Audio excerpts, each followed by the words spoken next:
And good Tuesday morning. This is episode 11 of the Inside Drive podcast. We appreciate everybody that tunes in and hangs out with us or listens to it and watches it after the fact. We're not biased when it comes to live or post-production videos. Just a quick PSA, next Tuesday we will not have a live podcast. We may actually air the Thursday show again next Tuesday. I'll be going back up to Atlanta for another MRI. Getting kind of tired of that, but needed as part of the process. But excited to have Max Lyden back in the studio. I think it was week one of the podcast we had. Yeah, week John? 1 or 2, maybe. Right off the jump, I think. Maybe that first Thursday. Yeah. But anyway, appreciate you coming back in. We're going to be talking about high school football, college football, NFL football, and then, of course, we got Keith Flemming coming up as well. But this is an epic week when it comes to sports. I don't know if it gets too much better. Great college matchups, great NFL matchups, and, of course, the Ryder Cup is also going on. And this year up there in the Farmingdale, New York area at Bethpage Black. Should be exciting. Those New York fans are absolutely crazy. You see the beer prices up there? Is it astronomical? $1 per ounce. Ooh. It's like $16. $1 per ounce. Yeah. I like that. That's not a bad way to, you're paying At least for that's what what you it looks get. like. Yeah. So it's about $16 for a beer.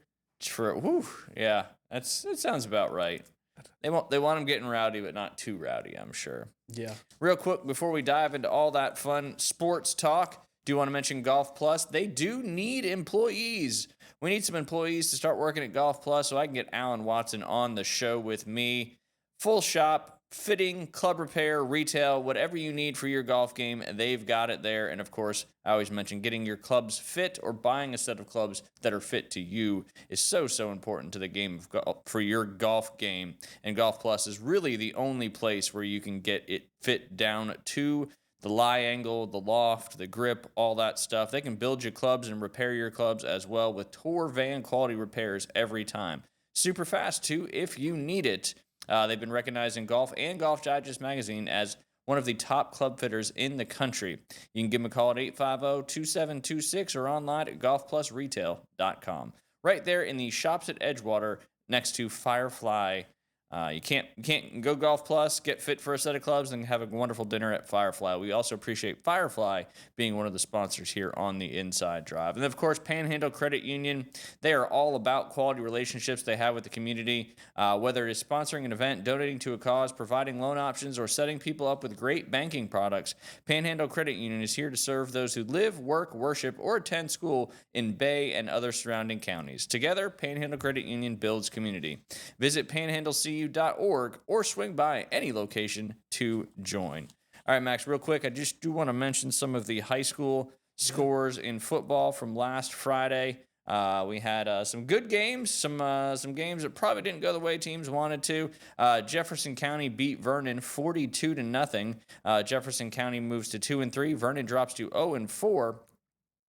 Bluntstown came in to Mike Gavlak Stadium, and on the heels of, I believe it was 6 touchdowns from the South Carolina commit. I'm going to draw a blank on his name right now. They won that one 58-22. Arnold, they scored 22 points on a powerhouse, Bluntstown.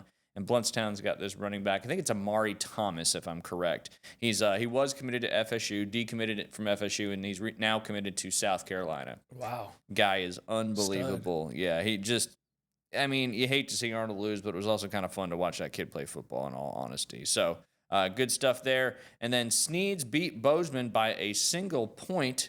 Taylor County, Bozeman's now 2-3. Sneads moves to 3-1. Bill Thomas always does a good job with the Sneads team up there. And then Taylor County beat Destin. I accidentally clicked on a pop-up ad. It took me to a different page. Taylor County beat Destin 35-6. Mosley took care of business against Escambia 46-15. Mosley now improves to 4-1. Speaking of the Mosley Dolphins, our American Charlie's Athlete of the Week this week was none other than running back Sammy Chisholm for the Mosley Dolphins. He had 106 all-purpose yards, including 2 touchdowns in Mosley's blowout of Escambia. Again, we appreciate American Charlie's offering those $50 gift cards for our Athletes of the Week. Stay tuned for next week after this weekend gets going. And if you want to send me some names that you think might be worthy as well, that's kind of how we started out the Athlete of the Week. We asked people to nominate, but I'm just kind of reading through stat lines and stuff like that now, trying to pick out different athletes. But if there's one that you think is so deserving, you can message our page or just message me directly, and we can certainly take it from there. And then a tough loss, first loss of the season for Bay High School. Madison County came in, ended up being an overtime game that Madison County won 41-35. And if you listen to the sound bites from Coach Brown after the game, he kind of put the loss on himself. They were inside, I believe it was the 10-yard line with like $1:20 to go. Madison County didn't have a single timeout left, and they could have just kneed the ball and won the game. But instead they scored. Madison County then went back down and scored, got the 2-point conversion to tie up the game, and then won the game in overtime. So it was good to see Coach Brown kind of take ownership, of that loss. But tough loss there for Bay. Still 4-1 on the season and having an unbelievable year. We'll talk about all the games coming up this Friday night on our Thursday episode. Max, good to have you in studio again. Good to be here. As I always let you do, talk a little bit about what you do and how you can help out people of the Bay County community. Yeah, I'm a wholesale mortgage lender. I'm working with condos, single-family homes, first-time home buyers, property investors, and I'm happy to help you out. We can always provide the most competitive rates. Give me a call anytime, 847-471-0485. And I appreciate it. Thanks, Ryan. I always appreciate the plug. If you can live in it, Max can find you a product for it. This is true. Unless you want to live on land and camp. Yeah, I can't do that. Yeah. Well, no, maybe figure out one day. I can find, Rates are kind of starting to move down just a little bit, helping everybody, easing it up a little bit for the pressure there. Should be good for the real estate market here, for buyers too. And seems like we've still been in that bubble though during most of this real estate stuff, where the rest of the country it seems to be struggling, but our area is not only a single family area, but it's also an investment area too. So I think it's kind of neutralized the deep dive when it comes to real estate, and we still seem to be pretty busy in our market. So hopefully, as the rates continue to go down, it'll make it a lot more. Definitely fortunate to live where we live. Yeah, no doubt. Max, some scores in college football. We'll talk about as you got your shirt on your basketball shirt. Yeah. But your football team, Indiana, may become a football school before we know it. Talk about that huge victory over the Fighting Illini. Did you see that coming? That big of a victory for your team? I did not. I thought we were going to win that game for sure. Looking at Illinois, they didn't look that good against Duke. The box score is a little misleading. Yes, I think because a lot of scoring late in the game. Yeah, the first half was kind of neck and neck, and I'm glad. I mean, we're just fortunate to have such a good staff. We have one of the Shanahans too on our coordinators. But, nice. That the family tree, man. But it was nice to get out there, and I hope the rhetoric doesn't return of us, beating teams, and it turns out they weren't that good, because anytime you beat a team that's number 9 in the country by 50 burger them, it's got to have at least some relevance. So it's been cool to see, and especially with our basketball program floundering a little bit. I thought we were only going to win by 10, 13 or so. Not 53. Not 53. Yeah, that was some wild stuff. I will say it does help that our quarterback's like a consensus, like round 1 quarterback talent. So having, I guess the difference between last year and this year, whereas Indiana didn't really play anyone, is that we do have a higher ceiling this year. We actually have the talent and players in place. Yep. So absolutely. I'm excited. But I was going to ask you too how you felt about the Auburn game, because I'm sure you have. As an Auburn fan, there's a lot of things going on right now. Yes. Yeah, there's a lot going on between Bruce Pearl and then the obviously, you never like to complain about officiating, but I didn't have a chance to watch most of that game because we had a football game and then we had a dinner with some friends. And I did see the blown pass interference call where literally the still frame has the ref not even looking at the play. I get it. He was also trying to get out of the way of the play, but your job is to make sure you're watching that play. So that was tough to see. And then obviously the scoop and score, that was a tough break because, that completely changes the momentum of the game. And then, of course, the one that the SEC put out a statement about, which I hate that they do that because there's nothing you can do to change the outcome of the game. It doesn't make you feel better. So, you released the statement that play was illegal. Does it change the outcome of the game? No. Now, are they going to, officiate? And why didn't they make a call on the field? Right. What are these refs doing? I don't know. Anyway, it was frustrating because we played good enough. Now, offensive line played like crap, but we played good enough defensively to win that football On game. the road, yeah. So it kind of felt good, and of course we got another brutal matchup this weekend again, going on the road against Texas A&M. So they can rebound with a victory in College Station, or they can drop 2 here real quick. And I mean, Jackson Arnold looked good, at least from when I was watching. He's definitely a pure dual threat quarterback, Right. and he's got way better receivers than he did at Oklahoma. However, is it Mateer or Metter? I think it's Mateer. Mateer. He's Yeah, good. it's got double E's, yeah, so maybe Mateer. But yeah, no, he's a really good quarterback, and had I not put money on Lagway to start the season to win the Heisman, I definitely should have put it on Mateer. Yeah. But yeah, he kind of took over late in that game, and I knew when Auburn only went up by 1 that it was just going to be another quick score, and then they got into a hole with a nice kick or nice punt by that Oklahoma punter, who's a great punter. But yeah, it was just those are tough to swallow. Those are tough to swallow because it's not just a missed holding call or a blown call. Don't tell Notre Dame fans that. Yeah, Missed holding call. yeah, absolutely. It was much more significant.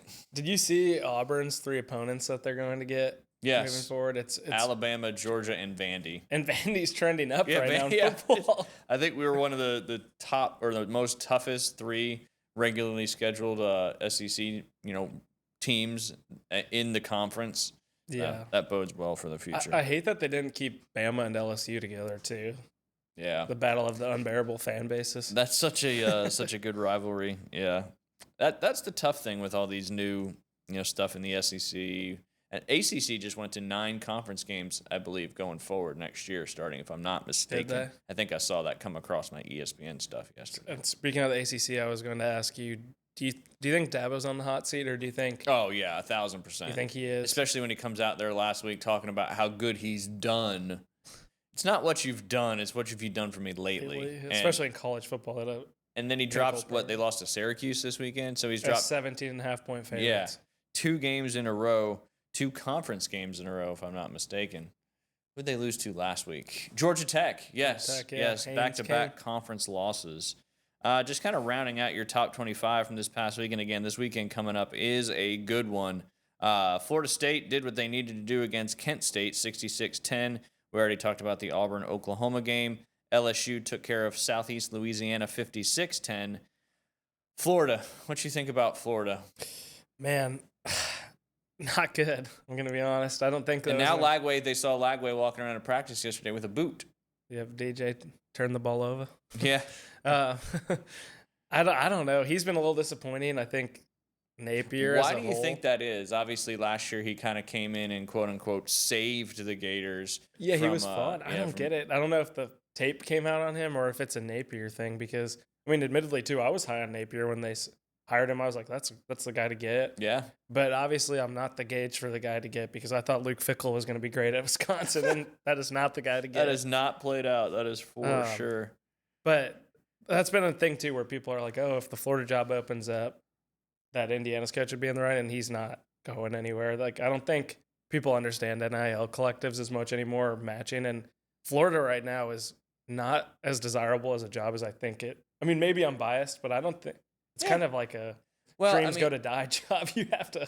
That's the thing. You go from a program where you've ascended it so well and you're kind of on top of the world. You're going to get what you need to get. You might get a big pay extension, or you can go to a team where if you don't do a good enough job, that's going to not last very far. So it'd be tough to be a coach, that's excelling at an Indiana or a Georgia Tech or a Vandy, something like that, and then be offered somewhere where your expectations are just you've got to win everything every year, and if you don't, you're going to be under the microscope constantly. Yeah, because who is that next guy there? Is it Brent Key from Georgia Tech? I have no idea. That's the know. thing too. Like, who are you going to hire if you get rid of him?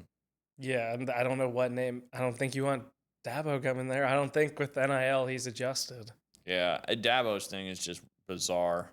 And I think it's catching up to him. He's been very anti-NIL, anti-transfer portal. And now I think you're starting to see it catch up a little bit with the Tigers. He's so unique to me too because he has this persona that he's like man of God, humble beginnings, and then he's still the cockiest guy in the room at his interviews. Like, after he just lost a game that he should have won. It's like a weird. I don't know. He has just a weird dynamic to him, and I think it would be naive to say that before NIL, Clemson wasn't. all speculation wasn't paying guys at some point. Every team's done it. Yeah. Every team's Well, done it. I like to joke. Every SEC team, just And the Big Ten ACC, caught yeah. up. Yes, yeah, absolutely. But in all seriousness, I think everyone. I mean, Ohio State, Michigan, come on. Yep, Like absolutely. we're all not dumb.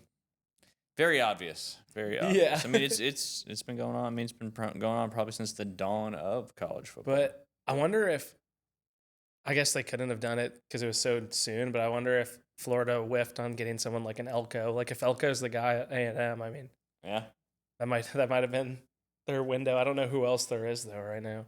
not right now. I mean, unless you go like to the Who's the NFL Vandy ranks and coach? like look for like a Joe Brady guy, something like that. And even then, like, Yeah, it's just I don't know. You don't want to be trying to find your savior coach right now because there's just not a lot of savior coaches out there, and the ones that are doing so well, I just don't think they would ever leave. yeah, and some of the coordinators too. It's interesting that like staying like how does Shane Waldron still have a job? Like Yeah. something like that. Like everywhere he leaves, guys pop off right after. Like JSN with the Seahawks, Yep. Rome with the Bears, and now he's ruining Brian Thomas Jr. with the Jaguars. I don't get it. Like how many times can you fail? Yeah, before you don't get another opportunity. Apparently, at least 3 right now. Yeah. Texas beat Sam Houston State 55-0. We already talked about Indiana, Illinois. Ole Miss took care of business against Tulane 45-10. I know Lane is upset about being a 3:30 game as they host LSU, as they have to go to LSU, and it's always a night game. Yeah. But typical Lane. Tennessee over UAB 56-24. Texas Tech 34, Utah 10. I think that was a fairly surprising one. I think Utah was favored in that game. No, that was the one game I was watching. I was doing some work too, and Texas Tech, their starting quarterback got hurt. I think his name's Blake Morton, and this Hammond kid who came in, so much better than the starter. He was It's funny like, dual how threat. Yep. It was just a rock fight, terrible game. I felt like I was watching like an Iowa football game, and this kid comes in and he was just throwing darts left and right. Like, well, and maybe you take advantage of your opportunity and ball out. Maybe he'll become the starter going forward. he should be like. Or it opens up an opportunity for him to get picked up by somebody else. That's true. I hope they start him because Texas Tech's kind of a fun team. That might be the team to beat in the Big 12. Yeah. I don't know if that's a hot take. Is there anyone ranked ahead of them in the Big 12? Good question. I don't know. But Not off the top of my head. he was I don't know. ridiculous. He was in for a little over a quarter and a half, and it's like 12 for 13, and every pass is like perfect. And he ran for a bunch too. Yeah, he was juking guys. All the linemen were. I love when the linemen are like all like getting hype with their backup quarterback, and he was on it. That's good stuff. Glad you watched that game so you can give us that insight. Yeah, such a random game. Georgia Tech 45, Temple 24, Vandy 70, Georgia State 21, Michigan 30-27 in that close battle with the Cornhuskers. Thought Nebraska was going to win that one at some point.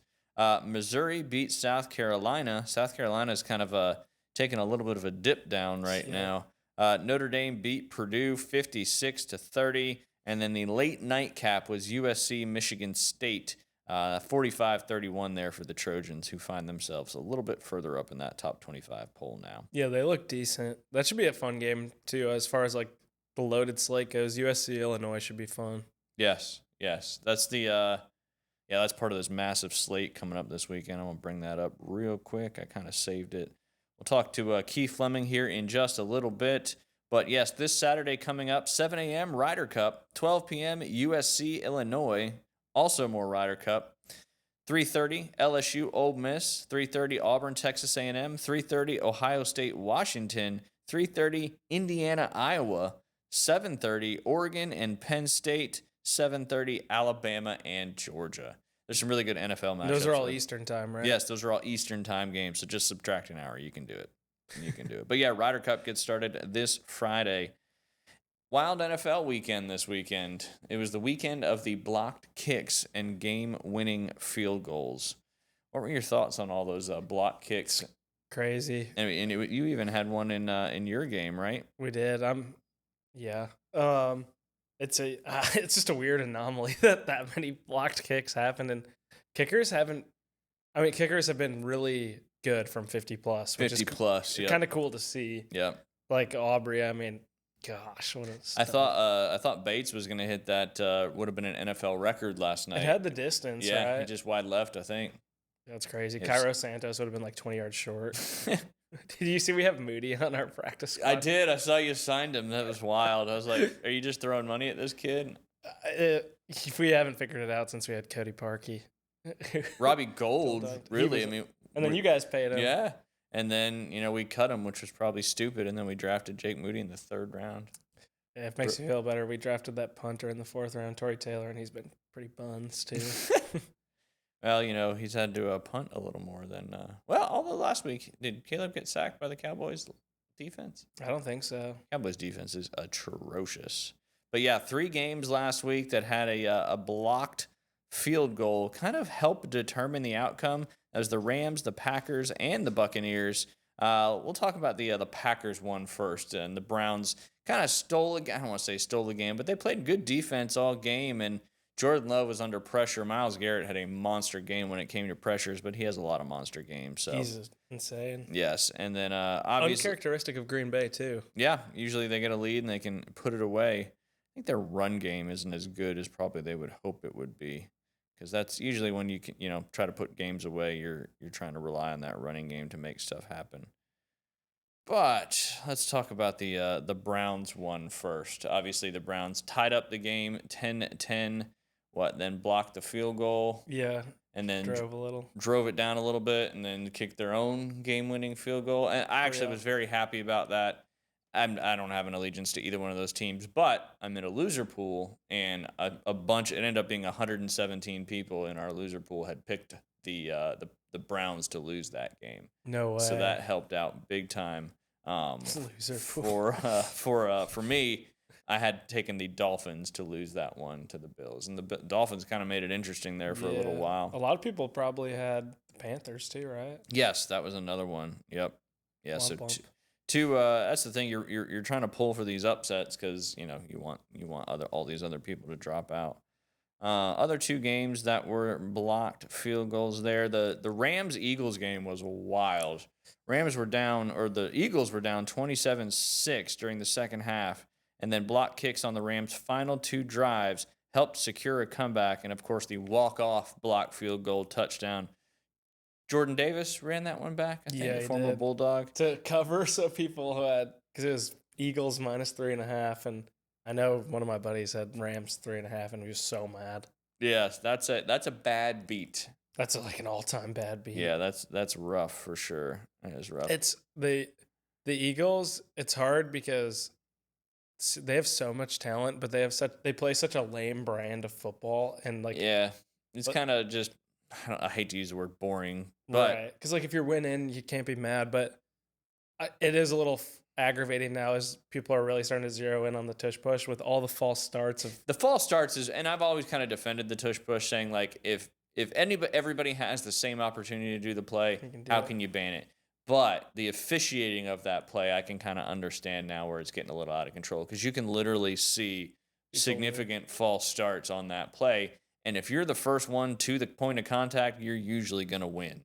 Yeah. So, that's where I could see it's gaining some steam as far as getting banned. Yeah, I bet internally the NFL is starting to talk to their refs about it, because they're usually decent about controversial issues, I feel like, right? Yeah. As far as officiating goes in leagues, I'd say. Well, and they gave him a chance to vote it between all the owners, and it didn't get voted to ban. So yeah, the Packers nominated that because they were the worst tush push team last year. Worst tush push defense. Maybe somebody needs to come up with a strategy on how to defend the tush push. Yeah, maybe have your ends run around and pull Jalen Hurts back as he's trying to go. That would take too long. What do you think about Jalen Hurts as a quarterback too? Because it's hard to gauge. Because obviously he's really good, but I think if he had to go into a situation where he just had to pass all the time, he may not be. But he doesn't have to, because he's got Saquon Barkley and he can run the ball like a champion. So it's kind of hard to judge him as a quarterback because all he does is win. I think that was 13 straight games in a row for the Eagles, including the Super Bowl. What happens if you put him in Miami? Yeah. And he's still got Waddle and Hill. I don't think I think the Eagles' offense is so well-rounded that that's a big part, and his offensive line is good. So I think if you put him on a team with Miami, he wouldn't be able to elevate that team because he doesn't have the same pieces he does in Philadelphia. Who's their backup in Philadelphia? Do you know? Good question. I think it used to be Mariota, but I know Mariota played last week. Yeah, he's that guy. Yeah. Because he's with Chip Kelly now. What team is Mariota on? I forget. Commanders. That's right, because Jaden Daniels was out. Yeah. So, and, still won. Do you think Mariota's good enough to be a starter? Or do you think he's just one of those fringe guys like a Tyrod Taylor where it's like he's there, but he's not? Yeah, I just don't think he's got the complete, lead your team part of his game. But it can sub in serviceably. Yeah, he's very serviceable. There was 5 QB2s starting this past weekend, and they went 3-5. Obviously, the Niners was one of them. The Commanders were another one of them. And then who was the third one? I knew I was going to blank on that one. The Vikings. Yes, yes. Carson Wentz. Carson Wentz, that was shocking. He looked good. Yeah, well, and I think more so shocking how crappy Browning looked. Yeah. He looked like he hadn't played football in a while. Yeah, which I'm sure the Bengals are regretting not making a move sooner because now the price goes up for every other backup. Yes, absolutely. Absolutely. And then, of course, Mac Jones was obviously the other quarterback, and he looked good too. I mean, despite our injury barrage, and it's getting old, and now Nick Bosa tore his other ACL. He tore his right ACL in high school, tore his left ACL his second year with the Niners, and now tore his right ACL again. So he's been injured a ton with you. Yes. He's I think he's only played 2 complete years, and one of those he was defensive player of the year. Does Joey get injured a lot too? I think he's been injured a couple times or a couple weeks already this season. Maybe it's just a genetics thing. Who knows? Yeah. I don't know if this could even happen, but it'd be great to see if the Niners could somehow get Hendrickson from the Bengals, offer him the deal that he's been looking for from the Bengals, because he would be probably almost like a 2-to-1 type of thing. I think he's better than Bosa. And how good is Bosa going to be coming off another ACL injury kind of going forward? Probably not. So I feel like the Niners have an opportunity if they want it. They don't have a ton of cap space, but, you could structure it correctly to make it go. But that would make me happy if we got a guy like Hendrickson, because Mikael Williams is playing like he was expected to play. What's the ask then for Hendrickson? Great question. You can give him a backup too. You can give him Mac Jones. Yeah. We'll trade. Yeah. Then maybe a 1-for-1 Mac Jones for Hendrickson. Hey, that would serve 2 teams' needs. That's true. I just don't know if Shanahan. Matt Schwab. He got him to a what's that called when you're up? He got him to a Pro Bowler season. Yeah. Kyle Shanahan's just a good quarterbacks coach. Obviously, Brock Purdy's got talent, but he's done a lot of good things for Purdy. He made a Super Bowl with Garoppolo. Yeah, went to the Super Bowl with Jimmy G. Obviously, Matt Ryan. Had a great career there in Atlanta when Shanahan was there. And now, what would have been, obviously you can't do hypothetical stuff, but what would have been had we drafted Mac Jones instead of Trey Lance? Would we have had a quicker trajectory to doing better? Yeah, obviously, the Brock Purdy thing probably would have never came to fruition. I mean, obviously, ifs and buts, candies and nuts. But yeah, that's another one I was wrong on. I thought that Trey Lance was going to be a stud. Well, I mean, if you only play 11 games in college, it's kind of tough when Yep. Not to diminish the level too, but at North Dakota State, Yeah, a top speed. FCS team, but you're not playing FBS football every week. And honestly, I'm biased, but I think, and I know there's recency bias too with the Bears playing the Cowboys, who aren't a good defense. But out of the 2024 class, I think Caleb's looked the best out of those guys so far this year. I know Daniels got hurt, but he didn't look good in either game. Drake May has flashes. Bo Nix, I think we saw his ceiling last year. I don't know if he gets any better. Yeah, I mean, and he's got all the pieces around him, and they got a great defense, so you kind of hope he does. But, sometimes you see these guys have these huge first years, rookie years, and then the next year they always, like you say, you always call it the sophomore slump. I think C.J. Stroud's, I don't want to use the word regressed, but he just doesn't look as poised, as accurate, and as flashy as he did his rookie year when he won Offensive Rookie of the Year. Right, because is this year 3 now for Stroud? And which is crazy to think. Yeah, I know. And I saw a side-by-side of his last 15 games compared to Anthony Richardson's 15 games. And it's almost identical style lines. Yeah, and then you got Daniel Jones resurging his career. Yeah, good for him. I mean, I don't really see them slowing down at all. Yeah, I mean, their division's not good, and it's he is not talented enough to be worthy of his nickname, but Indiana Jones is such an awesome nickname. It's probably one of the best nicknames that I've ever heard when it comes to an NFL player, because he is now in Indiana, and obviously his last name is Jones, but it's kind of hilarious. Jones. Yeah, and it's a great branding thing. I mean, you could sell you could sell all sorts especially of in stuff. Indiana. Yeah, I mean, obviously you'd have to get some licensing from Disney, but you would think that they would be able to do that as well. All right, we're gonna go ahead and get Keith Flemming on the line. I do have some more questions for you later on, Max, and if you got any questions for Keith while he's on the line, we can just, fire away. Yeah, do you want me to save any for you or ask away with Keith, or we can roundtable it? Okay. Go ahead and put your headphones on. Hey, Keith. Hey, buddy. Hey, Keith. We got Max Lyden in studio with us. How are you doing today? Can't complain. A little bit of one of those days at work that are not your favorite, but thus being adult, right? That's it. Adulting is a 4-letter word.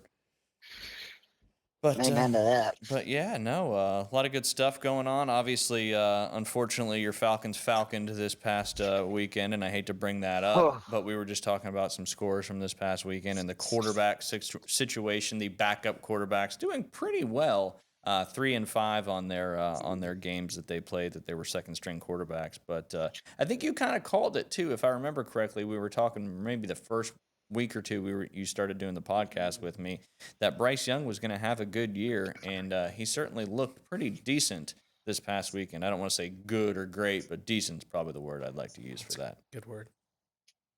Decent. Yeah, I mean, he had a really bad first week, and a lot of people took that as a chance to pile on. I mean, that's the world we live in, though, right? Like, every bad performance, people who are anti a player then use that for their narrative, and then anytime somebody has a good game, the people that are pro that player use that for their narrative. So, I mean, I try to, not overreact to things, but he looks a lot better. You got to remember, this is another new system for him. And, I mean, it was disgusting for us to lose that way. That was the most Falcons loss ever, especially if you look at, like, the box score. Yeah.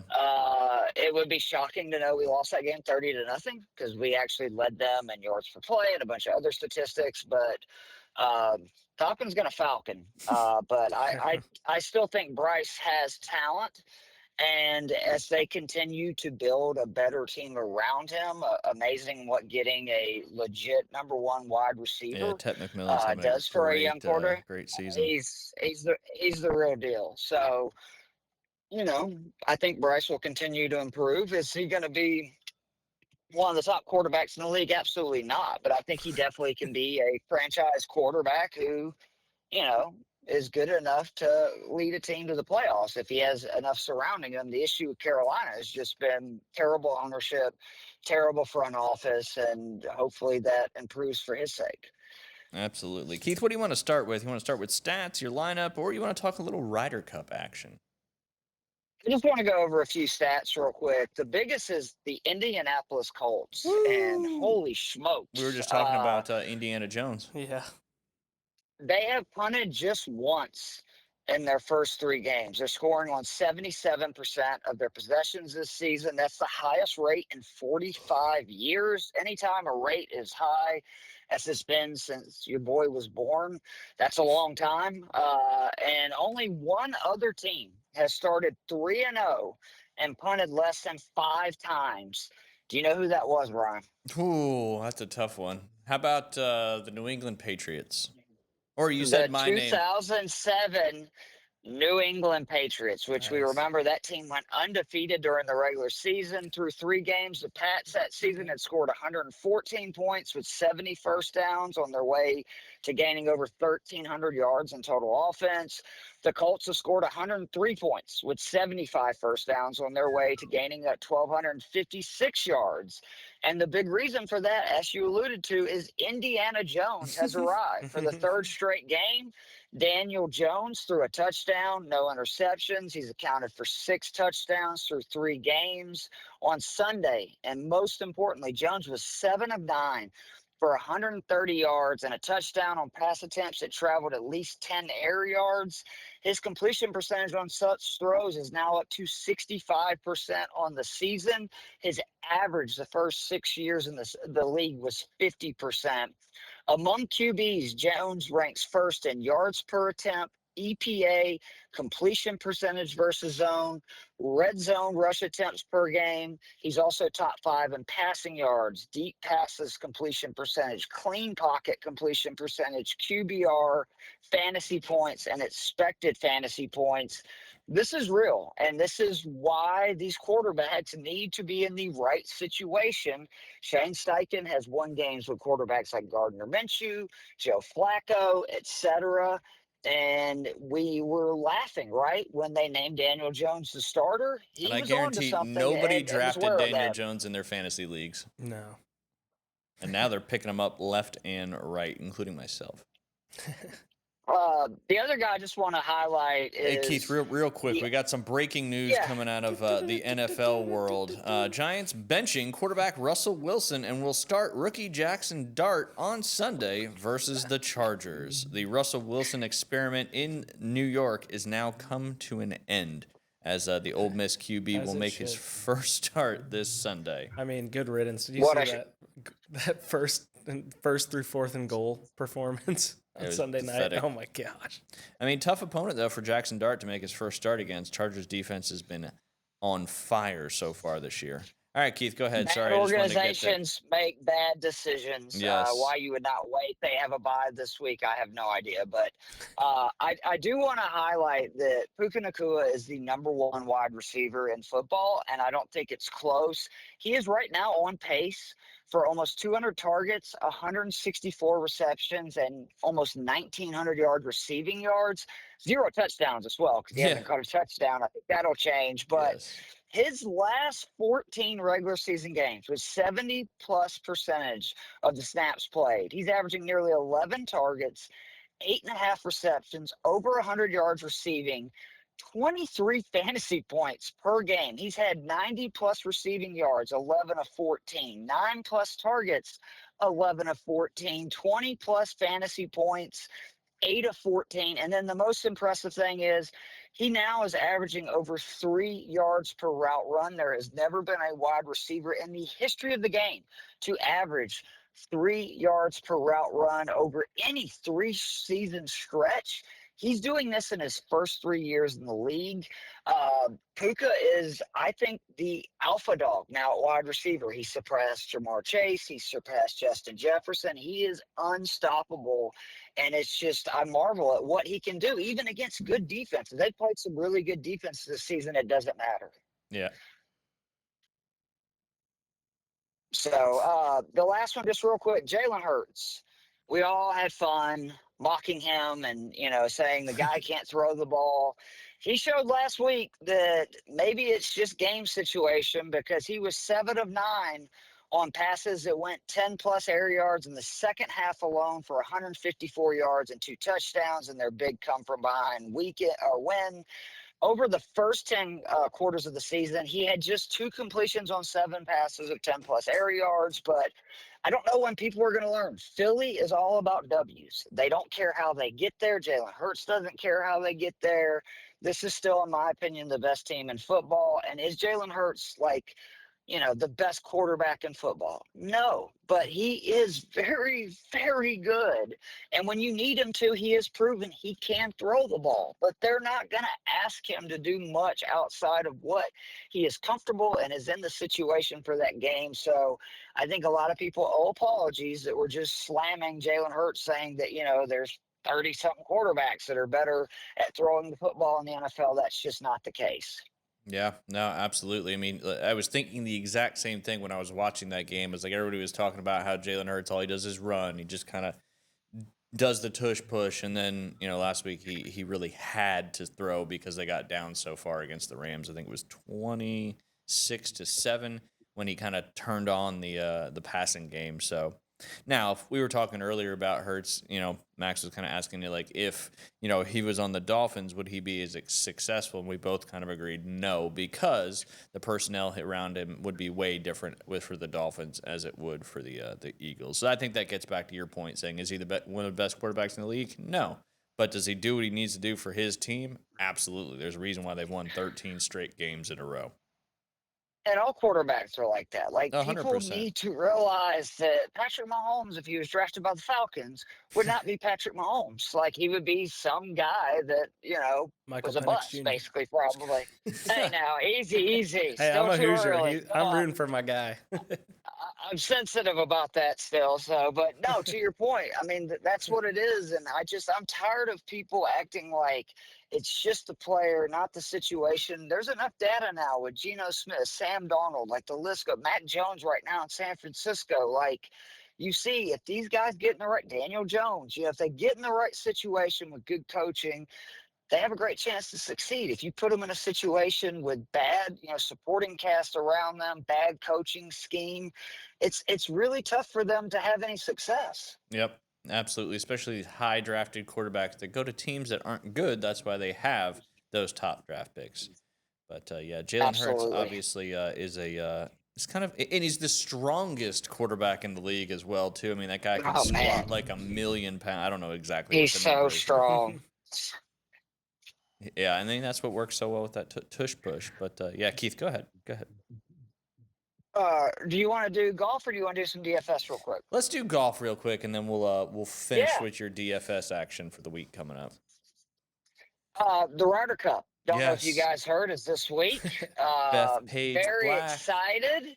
Yeah, what a great venue. The New York crowd is going to be off the chain. I can't wait to hear, you think you're better than me and hit the ball, that kind of stuff that I'm sure we're going to hear. It's going to be so good. PG rated comments. They'll be much worse. But yes, absolutely. The U.S. is heavily favored, which I think is a mistake, but a lot of that's just people want to bet on the U.S. Don't they just do that every year too? Yeah. Or every Ryder Cup? Yeah. Pretty much, yeah. I mean, with the exception of Medina, this has been, the home team has been just throttling their opponents. Medina's and Ryder PTSD. Cups. Yeah. There's that was that was such a bad loss. Epic collapse. It was, but it was also, again, the only one that they did not, again, the home team didn't run away with it, whether it be Europe or the U.S. Yep. The U.S., I think, is in a great position to win because of Keegan Bradley. I think what Bradley did, falling on the sword, setting the example of, despite this being something that everybody knew how important it was to him, he wanted to give the team the best chance to win, and he thinks that he couldn't be a captain and player and do that. And I think that leadership. That's important. Yep, I think this is the first team we're going to see where the U.S. is a united front in quite some time. That does not mean it's not going to be an uphill battle. This is one of the deepest and most experienced European squads we've seen in quite some time. But I think the crowd, and then also just Keegan doing what he did for this team, I think is enough for the Americans to pull off the victory. But again, it's very important they get off to a good start. It's very important that they don't get just, drubbed in the the foursomes, which is what they have had so much issues with in recent years, is just they can't play alternate shots. Yes, so we can play four ball, no problem, but foursomes is just our Achilles heel for sure. Oh, it's rough. For sure. And then we always do decent in the singles matches, except for at Medina. And Ryan, I mean, how awesome will it be Sunday, say it's a competitive Ryder Cup, and we get a Scotty Scheffler, Rory McIlroy matchup, a Bryson DeChambeau, Rory McIlroy matchup. Like, I think it would be that is a one of the biggest events of the year. Yep. Inject that into my veins. Yes. Right? Yep. Yeah, no, if that all comes to fruition, because both captains obviously have an opportunity to make stuff like that happen.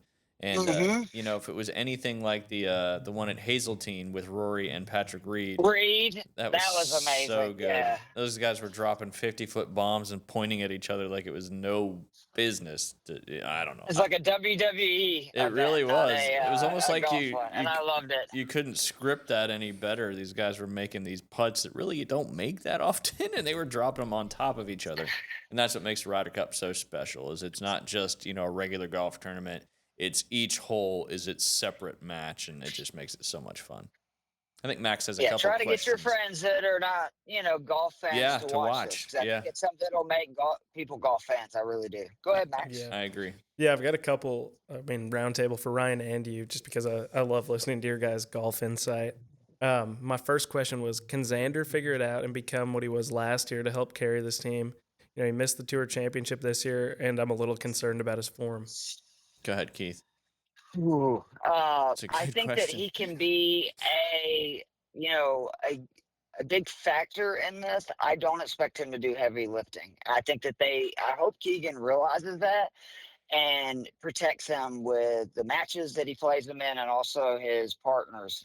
I am looking, to the top dogs of this team. And I'm talking about like Ben Griffin's included in that, Cam Young, guys that are playing very well to sort of, carry some of these U.S. players that we have bigger question marks about. And who would have thought coming off of a 2 major, season that Xander Schauffele would be one of those guys with the concerns. But I am worried about him and interested to see, does he play 5 matches? Does he play like 3 matches? 4? Like how much Keegan actually utilizes him?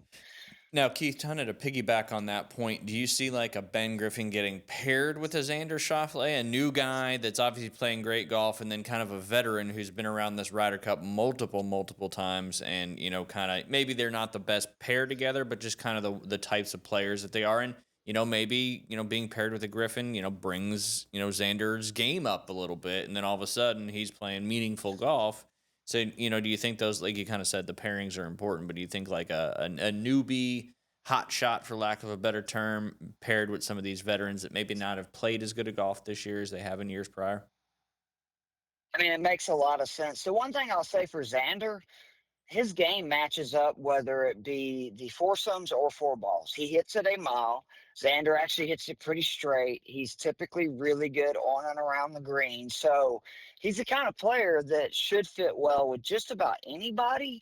The big thing for him, and I agree, is like we need that crowd to get behind him. And we've seen this with guys like Ian Poulter, right, who are captain's choices, comes in terrible form. And then he hears that European crowd, right, like getting behind him, makes a few putts. The next thing you know, he's freaking Tiger Woods circa 2000. So I think that there's a real opportunity for Xander to kickstart, something this week. And he was trending in the right direction on a lot of metrics, like at the end of the golf season. I think, you kind of got me excited there talking about Ian Poulter and the European crowd getting behind him. Bryson DeChambeau hasn't really had the opportunity to play, other than in a major on American soil. The crowd is going to be so behind Bryson. It's going to be a sight to see. Awesome. It's going to be so cool. I just kind of thought about that while you're talking about Poulter, because that's how he is in Europe when they're playing over there in Europe. But, Bryson, again, other than majors, he hasn't really had the opportunity. He's grown so much on the, the digital he deserves space. It, man. Yeah, and he's done so much, in my opinion, for the game of golf, putting eyes on it that maybe you've never seen it, that it's just, I feel like he's being rewarded. Obviously, he played his way into the Ryder Cup team, but I think this is going to be a really, really cool 3 days for Bryson DeChambeau. I'll piggyback here, because that goes in line with another question I had. What is that called? Who I don't know. Hogback. Piggyback square. There you go. I like that. Who plays with Bryson? Ooh, good question. Oh, that's a great question. I think that this is where you put somebody like a Harris English or a Russell Henley, a guy that maybe Russell doesn't have the firepower, would be awesome, but can also help Bryson, whether it be foursomes or 4 balls, with just a little bit of consistency. Because even with Bryson at his best, we know Bryson can make some big numbers and obviously have the big miss when you're swinging that freaking hard all the time. So I think putting him with a steady hand. Yep, I think putting him with like a Russell Henley, again, especially in foursomes. Harris English, yeah, would be, I think, a good matchup. But Bryson has to play all 5 matches. I feel like him and Scheffler Yeah. are the two guys that there's no ifs, ands, or buts. Like, those are your two horses. Put them out there 5 times. Don't pull the Tiger Phil crap from, like, what was it, '06, where we put them Yeah, it was together. That's a dumb. nightmare. Those guys, I don't think they'll play that well. Put Scheffler with his boy Burns. They're like best friends off the course. Like, let's keep these guys comfortable. But I think that, and also I would just ask Bryson, who do you want to play with? And if he, as long as it's not something completely off the reservoir in terms of what Keegan had planned out, just keep him happy, right? Like, Yeah. and keep your talent happy. Because so on top of Bryson and Scotty for Europe, do you think it's only Rory who plays all 5? Oh no, I think the Europe team is so top heavy, it's insane. Like, I don't know how you don't play Rahm and Fleetwood 5 matches. Terrell Hatton is somebody who terrifies me. He's one of my favorite bets for the most points on the European side. You can get him at, I think it's 8-1 on the European side, and Hatton is somebody who gets really hot. Yes. And not just his Personality, temper, but but yeah, actually game like too. his golf game. Yeah, He's terrifying but for a Ryder Cup match. Yeah. exactly, because the great thing is he also is somebody who's known for blow-up holes, right? Well, Yep. that doesn't matter in match play. It's one hole. It's not like he's going to make a quad and be out of the tournament. So there's like about 4 or 5 Europeans that I expect to play at least 4 or 5 matches.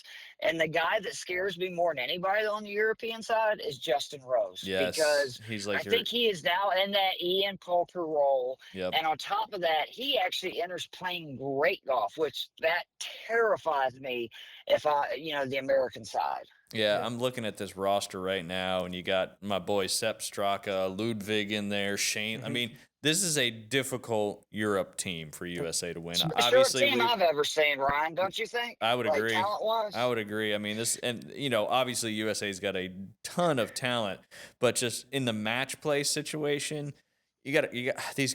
I mean, obviously Rory's Rory, but all these other guys can beat any of the US guys in any given match, and it's just, is the United States team going to use the motivation of playing at home, trying to win and beat the Europeans, or is the Europeans going to use the potential spoiling of playing at Bethpage Yep. Black? And the more we talk about it, the more I get worried about the outcome.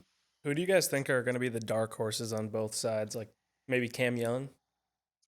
I don't know if you Cam could is put the Cam in American it. I Yeah, have for dark. the most points of the Americans. I think he's just playing so well. He's somebody that can play both, foursomes and 4 balls. And he has a really good track record of match play. Like, don't forget, and I grant it's individual, but he's made some real runs in the match play event when they had it. Yeah. Ben Griffin's the other guy for the Americans that I expect a lot of. He's one of the best players in the world. Yeah, like he's playing at an unbelievable level. On the European side, I mentioned, Rose and Hatton, but also Sepp Straka, man. Georgia Bulldog. He is made for foursomes. Like, Yes. there is nobody that hits the ball straighter, hits more greens, and that is just such a weapon when you have the pressure of knowing your partner has to hit from wherever you hit it. So I think Straka has a great chance to, he'll probably only play 3 matches, but if he plays 2 foursomes matches and a singles, he could easily go, like 3-0. Sure. You said something there. Sorry, Max. You said something there, Keith, about, there's the pressure of wherever you hit it, your partner has to hit it from. It's wild that, when we play our own ball, it's so much pressure because we obviously got to hit wherever we hit it. But that mentality thing, when you add a partner in there, especially in the alternate shot format, in the foursomes format, it's like extra pressure. And I can remember at one time we played in a Ryder Cup format when I was at Coastal my freshman year. We had something called the Director's Cup. It was Coastal versus Clemson. Now they have this Jones Cup, which is all the PGA schools. But anyway, that's the first time I had ever played pure foursomes where whoever holes out, the other person tees off on, or I think it was you did the odds and evens. I had never felt more pressure hitting tee shots in my life playing the game of golf than I did when I played that format. It's just wild. The only time me and Ricky's friendship has been tested, Ryan, in 25 plus years of being friends is the first time we played an alternate shot together. We were ready to murder each other by like the fourth hole. And that's why most places do modified alternate shot where both players tee off so much better. And then you select the best drive and then alternate for there. Because that tee shot is the most difficult part. That format is so tough. Absolutely. So if you guys are watching, this Friday or Saturday when they are playing the foursomes, make sure you realize what's going on and how much extra pressure Especially when somebody shoots like 66, because it happens every year. And I'm like, these guys just shot 6 under on an alternate shot. These guys really are good. Yeah, it's pretty wild. Yeah. It's pretty wild. But go ahead, Max. One more, and then we'll dive into Keith's official lineup. Okay. I'll do a twofer here for my final. What's your dream Sunday singles matchups? I mean, obviously, like Rory Bryson, Scotty Rahm. And then 2, do you think there's going to be any beef / like a fight like last year? Like, how like Rory and Bryson, or 2 years ago, sorry. Yeah. Like, and how Rory and Bryson, like, no matter what you say about them, they definitely don't like each other, in my opinion. And I think Rory's trying to drive a wedge between Bryson and Scotty's having none of it. Yeah. I mean, I could see I think a DeChambeau-Rory matchup would be better than a Scotty-Rory matchup, in my opinion, because I think Scotty's just too chill and too nice. Yeah. And, you had the U.S. Open a couple years ago where obviously Rory missed that short putt and then Bryson hit that beautiful bunker shot on 18 at Pinehurst. And, I think you'd love – because that was almost a match play scenario at that point. Right. Yep. I would prefer Rory and Bryson than I would Rory and Scotty. Okay. That's my opinion anyway. Yeah, I agree. I would also love to see Scheffler Rahm after what happened at the PGA this year, where, that was the first time Rahm had been in contention in forever, and then he kind of blew up on the back nine. But I would love to see Rahm versus Scheffler because they both have great records in the Ryder Cup thus far. I got one quick question, Keith. Who do you think, if we get to the singles matches, it's close, not tied, but it's close, who do you think the captains put out first to kind of set the tone of the Sunday singles? I mean, if it's close, there is no way I'm not sending Scotty Scheffler out first. It's so important to get those flags up on the board. Yep. And I'm sending him out immediately. The other people that I really like early for match play is the people we've talked about, like Ben Griffin, Russell Henley, Cam Young, like these guys that I expect to be real winners this week. Like Russell Henley is a dog, not just go dogs that went to UGA, but somebody who just is unfloppable. Like he plays great golf. It seems like all the time, gets the most out of his golf game. And I'm really looking for Cam Young to take that next step up because he has all the talent that any other guy on tour does. It hasn't worked out, but now that his putter is that's been like at an absurd level. Yep. And on top of that, he got a win out of his way. Like I expect Cam Young to kind of enter the conversation in the next year of like one of the top 5 golfers in the world. And what a better, place and opportunity to sort of, stamp your flag, if you will, than this week at the Ryder Cup. Yeah, absolutely. For viewers and people like myself who don't know as much about this, when do they need to announce their lineup by on each date? Like, when does it come out? They have a meeting in the morning, right, Ryan? Yeah, like, well, the Thursday night, almost? the Thursday night, the big party that they do, that's when they draw the first matches on Friday morning.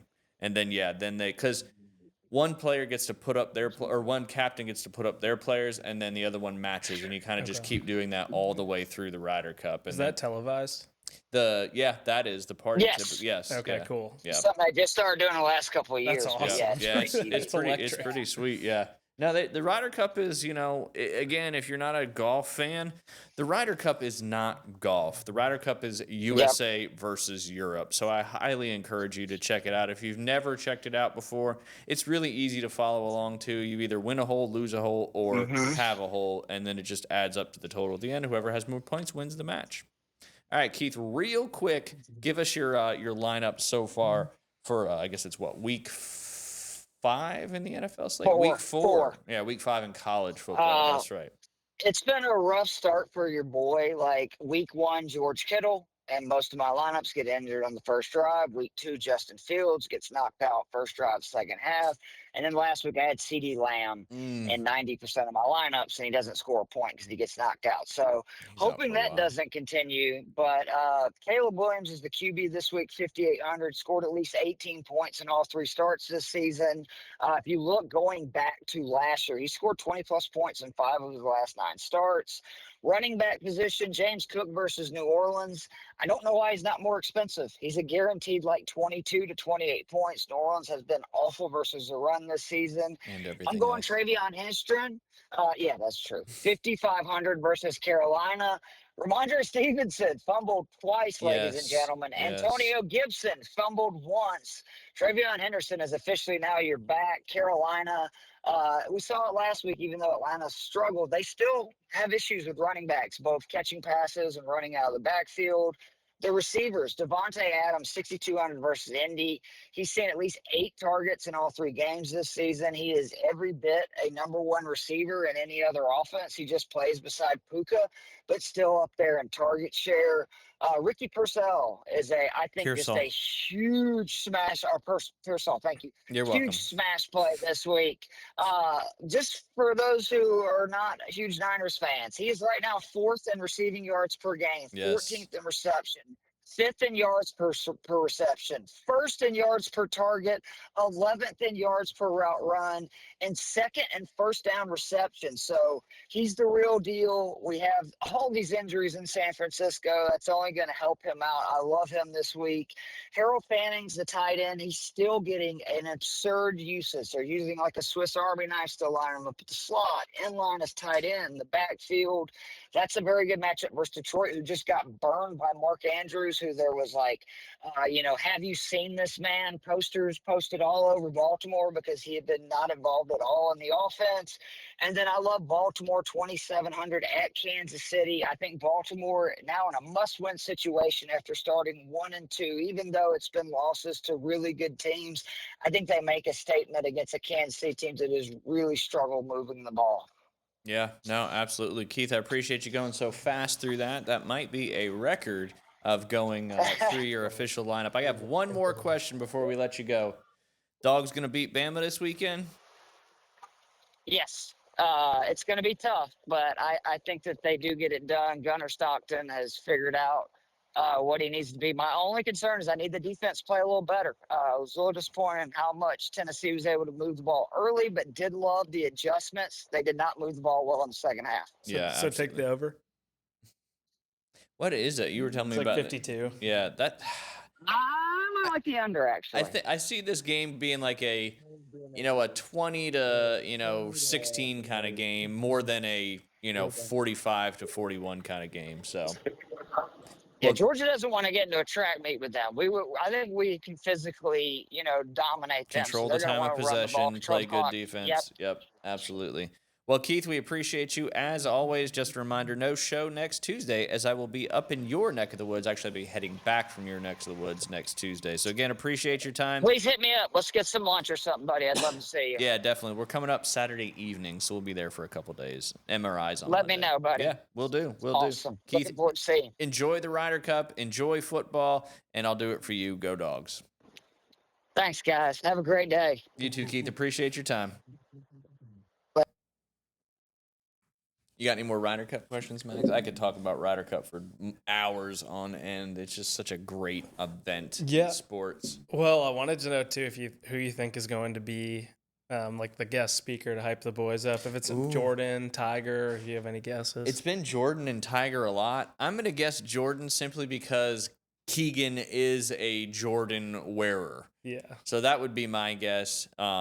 But I could also see them getting some kind of like off the wall comedian type person or something like that to kind of keep the mood nice and light. But get like Shane Gillis. Yeah, that's actually exactly who I was thinking of. That would be funny. Yeah, he'd have some funny, like they probably couldn't record it all because he'd have some off-color anti-Europe commentary. He'd do some impressions of them and stuff like that. So, as we end our show today, I want to just ask you a couple questions, Max. We'll start in college football, kind of who you think is the cream of the crop in each Power 4 conference. We'll start with your Indiana Hoosiers conference. Who do you think is the cream of the crop in the Big Ten right now? Cold take, Ohio State. I just think they're so good in the trenches. And Texas, even though that game did stink and Archie did stink, Texas in the trenches is a total problem, and I think Ohio State kind of kept it at bay. Yeah. I think that's theirs to lose still Gotcha. to repeat. Penn State, Oregon, close second. I think Oregon's kind of fallen off a little bit, in my opinion. I think Penn State beats Oregon this weekend. Do you? Yeah, because this weekend I'm interested because it's in Happy Valley, right? Yeah, and we play both those teams at both of their respective stadiums, and I know I'm a homer, and I think we could get away in Oregon and split, between Oregon and Penn State. I don't think Oregon's I love Dan Lanning, don't get me wrong, but I think that Autzen Stadium, they say, is a tough place to play, but it's sweet. It's no Happy Valley. No, yeah, and I think it's under the lights at Happy Valley, so it's not going to be. That's even tougher. Yeah, that's even tougher. Whiteout game. So Ohio State still the cream of the crop in the Big Ten.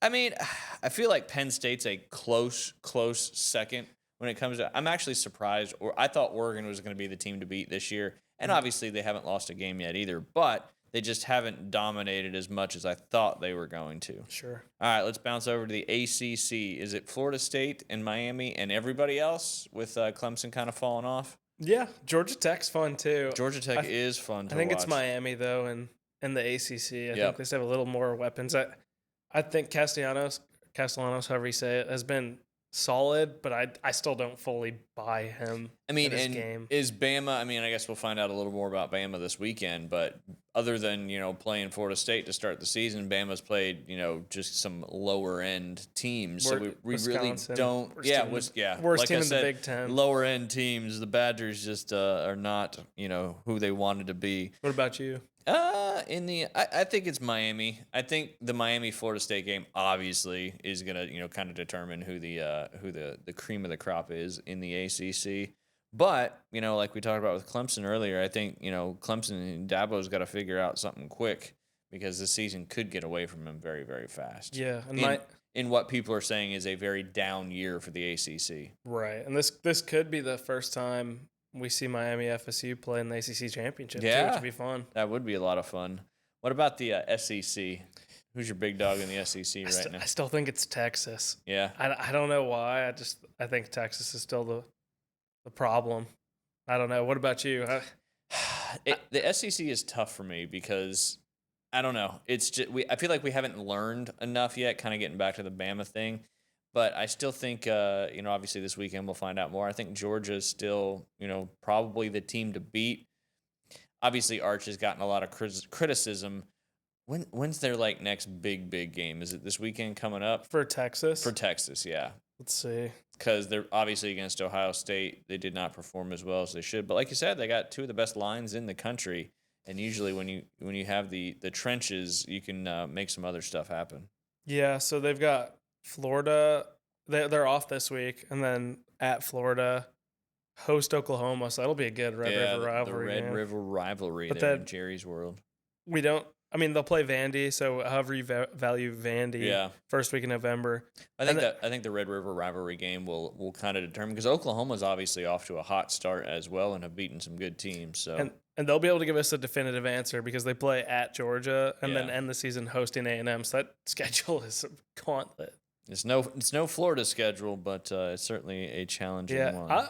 I might have an argument that's better than Florida's just because I think Ohio State's better, but I don't know. Oh, I guess they play FSU and Miami, so never mind. Yeah, you're right. You'll have some same kind of game stuff. What are your thoughts on the Big 12? I'm gonna go Texas Tech after watching this weekend. The Red Raiders. Texas Tech asterisk if they start that backup quarterback. Yeah, best team if they start their backup, which is kind of a funny thing to say there. He was nasty. Yeah, I need to go back and watch some of that. Yeah, I don't know who else it would be. Because obviously Iowa State's pretty good, but who have they really played yet? I know they beat Iowa. The only reason I know that is because Kittle had to wear some Iowa State. Are there any good non-Power 4 schools that are good like wild card? Because you have to fill one spot there, right? I think so, yeah. But even if they win in their conference, they're not automatically in the top 4. Who is your? That's a tough one. My mind goes to James Madison. Yeah. I mean Marshall, but I think they lost to a Power 4 team already. Good question. Because I don't know. Yep. I mean, you've got some kind of those Midwest team or that, Is Ohio USF? Valley. Yeah, I mean, they've obviously had a great season so far. UCF as well. Yeah. UCF hammered somebody this past Is that where week. Scott Frost is? But UCF's in the Big 12, right? That's right. Yep. They're in my head. They're not. They're still, yeah. That's where Scott Frost is, right? Yep. Absolutely. And Indiana's old backup, Taven Jackson. Yes. It's so funny how we now talk about these quarterbacks as the, former backup at this team, because that's just how it works. And he's our old basketball player, Trace Jackson Davis's little brother, so Yeah. that's good. Last two questions. I want to ask you one thing about Bruce Pearl retiring. Best team in the NFC through 3 weeks of NFL football. That's a great question because I guess by default it has to be the Eagles. Yeah, I'm in the same boat. I was kind of leaning Packers until this weekend too. Yep. And now I wonder. I'm really excited now for the Packers-Lions rematch because the Lions are gunning on all cylinders now. Yeah. Yeah, the Lions looked good last night against the Ravens. I think the Ravens' defense is just not what it used to be. Kind of trash. I mean, they've given up the most yards out of any other team in the NFL. And there's some really Harbaugh's obviously a great coach. Yes. But there's some bad metrics for him on the second half, especially in tie or They've leading lost, games. a lot of games leading games. It didn't end up mattering because obviously you can't factor Derrick Henry costing. Yeah. I mean, he had a great Bills game, but still kind of cost him the game on that fumble. And then last night for sure. Yeah, he's been fumbling a lot this year so far. So I think the harder one to figure out, who's the best team in the AFC? Oh, boy. Because there's some shifting going on, in my opinion, with the powerhouses in the AFC right now, where it was, always Chiefs, Ravens, Bills. Now you've obviously got the Bills still in the mix. The Chiefs are kind of sliding a little bit, but the Chargers have kind of cemented themselves as a very good football team. I think it's going to be the Chargers for me. I don't know. I think more just because I like Jim Harbaugh too, but yeah, he's so good at finding the flaws in other teams, and I think he's a great coach. He's phenomenal. He's won everywhere he's been. And it's nice to see Herbert kind of being unleashed now, and Quentin Johnson catching passes. Yeah, yes. Yeah, so, they got some good weapons on the and then Amari and Hampton, obviously. Who was it that got Najee Harris? But he got injured, right? Yeah. And I know probably the consensus is the Bills, and they're probably the favorite out of the AFC, but I still think there's some questions left to be answered on their defense. And agreed, especially their secondary. They play to whoever they're playing to, so it's I don't know. I feel like it's kind of like the Mets. I feel like Buffalo's going to Buffalo at some point. At some point, yes. All right, last topic. Who's your team? By the way? I would, like you said, Buffalo and Los Angeles Chargers are right there, kind of next to each other. But I'd probably err to the Charger side simply because of Harbaugh. And do you think the Chiefs figure it out once Rashee Rice is back? And I don't know. I feel like the Chiefs are just and again, they've been so good, so it doesn't take much to kind of change the narrative with a couple losses. But I just don't know if Rashee Rice or Xavier Worthy are that big of a difference maker to bring them where they need to be. Is there any world where Tyreek Hill comes home? No. I don't think so. No, I think Tyreek Hill is, got to focus on his 27 kids from 27 different baby mamas. That's fair. Yeah. And go get be a an dad, open more. Hill. Yeah, absolutely. Go be a dad in 27 different places. Yes. Hey, he you got to reap what you sow, right? Yeah. Bruce Pearl announced he was retiring yesterday. Kind of a tough few days for the Auburn Tigers, but his son Steven will be taking over the program, which obviously Bruce Pearl I think will still be somewhat involved. And from watching his farewell video yesterday, which was quite a video, I don't believe he's going into the Senate because obviously Tuberville's now running for governor, so that leaves an open Senate seat because he doesn't want to leave Auburn. He loves living in Auburn. His family loves Auburn. So if you go into the Senate, you got to move. But yeah. What do you think? You think Auburn continues their momentum with Steven at the helm, or do you think losing Bruce Pearl as your head coach affects the team more? I think it affects it a little bit more than he thinks it will. Yeah, I'm intrigued to see it, but I mean, obviously, like we saw yesterday, Chad Baker Mazzara posting now y'all know why I left. Yeah, he posted that on his social media, but I mean, it's one of those things where Bruce Pearl totally flipped Auburn's basketball program around, and money's pouring in, so. And those tickets are expensive. Yes. Where's it, Neville? Yeah, Neville Arena. Yeah. Yep. Oh my gosh. I like to look at best home court advantage in the country. Yeah. I mean, and that wouldn't none of this would have happened without Bruce Pearl coming from Tennessee. Yeah. So credit where credit's due, and I don't know. I guess jury's out on his son. Yeah. Time will tell, I guess. Yeah, and like some people are like, oh, well, it's like a John Shire coach. I don't think it's like a John Shire Coach K situation. Yeah. Like John Shire, I think is, great basketball player and always known as being a great basketball mind. And I thought, that is actually, waking up on third and saying hit a triple, but he is a good coach. And I don't know, Stephen Pearl has only been in it for 8 years, so it'll be intriguing to see for sure. Do you know who got Bruce Pearl to Auburn? Who? Charles Barkley. Did he really? Yep. He called him, didn't ask him directly to come. He called him and said, when he was coaching at Tennessee, he said, Coach, and it's in that video, that's why I know. He said, Coach, I love what you do. Would love to have you be an Auburn Tiger. Wow. And then a couple years later, I think that's when the move happened. And the rest is history. Old Sir Charles. Well, we ran a little long today, but a lot of good topics of conversation, a lot of good football that was played this past weekend, a lot of good football coming up this weekend, and a lot of good Ryder Cup discussion today. Full episode will be posted, edited tomorrow. It'll also be on Spotify, Apple, all your podcast locations. Of course, we're always live on YouTube and my personal Facebook page. We'll eventually get close to where the Facebook page will allow us to do it from that page. We appreciate you tuning in. Hope you all have a great couple days. We'll see you guys on Thursday. Appreciate you coming in, Max. Yeah, thanks for having me, Ryan. Appreciate it. Y'all take care.